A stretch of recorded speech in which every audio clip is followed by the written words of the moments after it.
Bill King from Nashville Sports Radio, the king of college football talk, with us each Tuesday. And we have a spring football firing at Stanford today, where Troy Taylor has been fired. I was reading that he was accused of bullying female staffers. And Andrew Luck, who's the general manager of the football program there, says program needs a reset. You don't see too many spring firings, Bill, and when it happens, we saw it happen here at Arkansas a while back. Didn't go very well the next season. Another first. I don't think in the history of college football we've had, quote, a GM fire a coach, period. That's right. Wouldn't it usually come from the athletic director? Yeah, the AD would head that up and make the announcement. We just broke new territory. Wow. What do you make of the Stanford job? Like, isn't that a program that kind of did not embrace NIL? So, I don't know. It feels like it's, plus they got to fly across the country for almost all of your league games. I don't know how attractive of a job that is now. Tough to get players. Harbaugh had the right formula. A very tough environment. Now, of course, he got Andrew Luck, and he had that big fullback who came in second when it came to the Heisman Trophy. And he also had that two-way player who played fullback and linebacker who was so good as well. But that's tough. That's a tough gig, a very tough academically. One of their offensive tackles actually played here where my kids played, a big 6'7" tackle. But it's a tough gig. That'll be hard. Whoever you go get, it's going to be tough to win. Hey, Bill, another Georgia getting a speeding ticket at the University of Georgia. How do they get past this, or is this even a thing? I mean, how do they keep letting this happen? Because it's been like 23 in like 4 years. They've supposedly withheld NIL money in the past with these players and tried pretty much everything. I'm not really sure. I don't have a good answer. Kirby Smart is not a soft coach. I don't think that's what it is, but whatever message that they're trying to convey regarding this recklessness, I guess, pun intended, when it comes to vehicles is not getting across.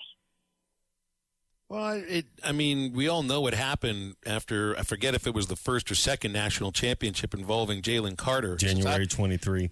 I would just imagine, man, it's like if you sign with this program now, you know what has happened there. It's just there's a culture amongst youth of racing cars. What did I see? The 2-star wide receivers for the Bengals. Saw a video of them the other day, like racing their cars through Cincinnati. I don't think it's just a Georgia they were problem. Down in Miami. But okay. Yeah. It's just publicized more because of Georgia. Yeah, and I know when Carson Beck first started collecting cars and he was posting pictures of it, I know that irritated the heck out of the coaches. I was told that directly. And he wasn't even racing them. Now he's had some other issues, had a couple of them stolen here recently, but yeah, it's been kind of messy. Bill, one of the biggest surprises to me last year, Oklahoma State, that was up there as far as a big surprise, but Florida State, I think that was everybody's biggest surprise. I don't know who you had, but when you look at those two programs, Oklahoma State, Florida State, both picked to win their division, win their conference. Both of them went winless in their conference.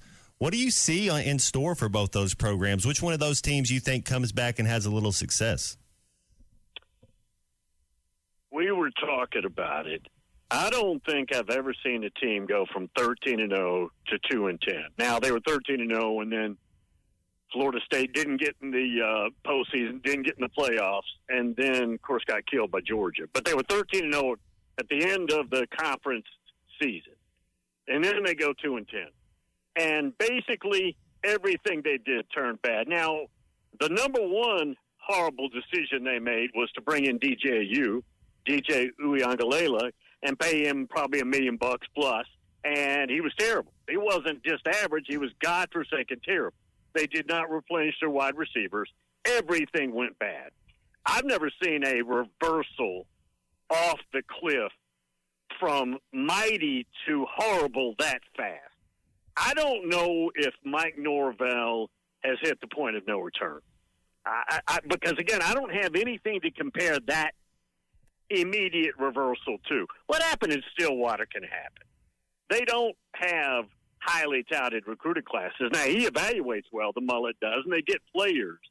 But that kind of dip for them might be extreme, but more understandable in Stillwater. They're not going to go recruit Texas and get the players that Oklahoma historically gets.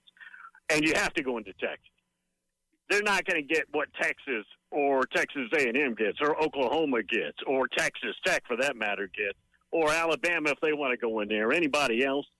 That's a tougher gig. So, to me, Stillwater is more understandable than what happened to Mike Norvell. Hey, Bill, I don't know if all the schools have publicized any of this, but I had seen, maybe it was like 2-3 weeks ago, the percentage of revenue share that schools are putting towards football, towards men's basketball, women's basketball, baseball. In the SEC, those are the 4 sports that are getting it. I know that it's like a $20 million payment plan, essentially, for all the athletes that are going to be paid.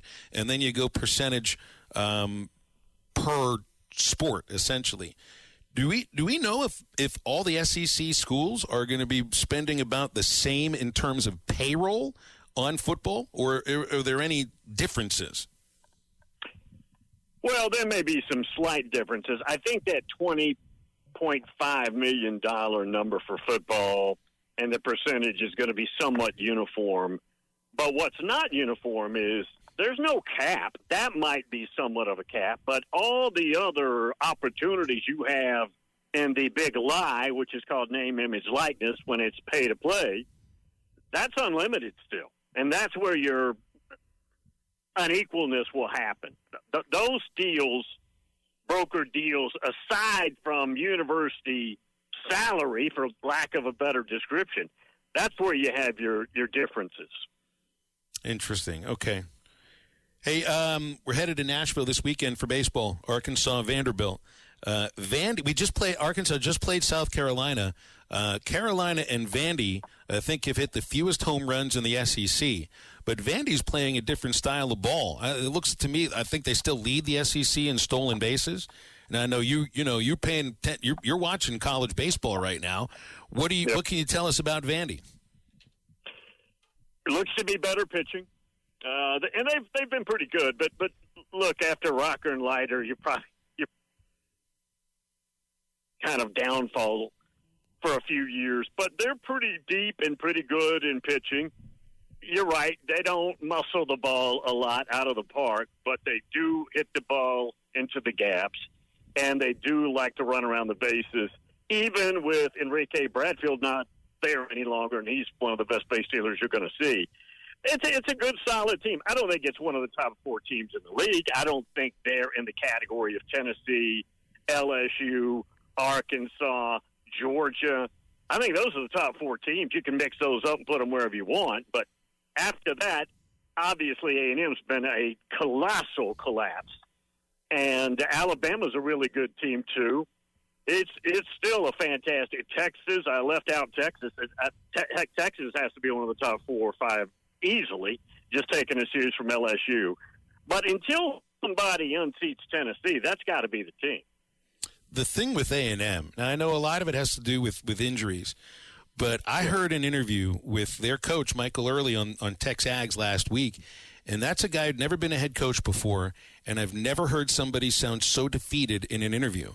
And to me, now I shouldn't be making like blanket decisions on their season. It's still March. But if the season continues the way that it does, it's a cautionary tale of hiring a coach because you want to keep your team together. Guys, this is mainly a football item, but it applies to all sports. About the dumbest thing I've ever heard AD say is we had to go ahead and make a hire because we could have lost the recruiting class.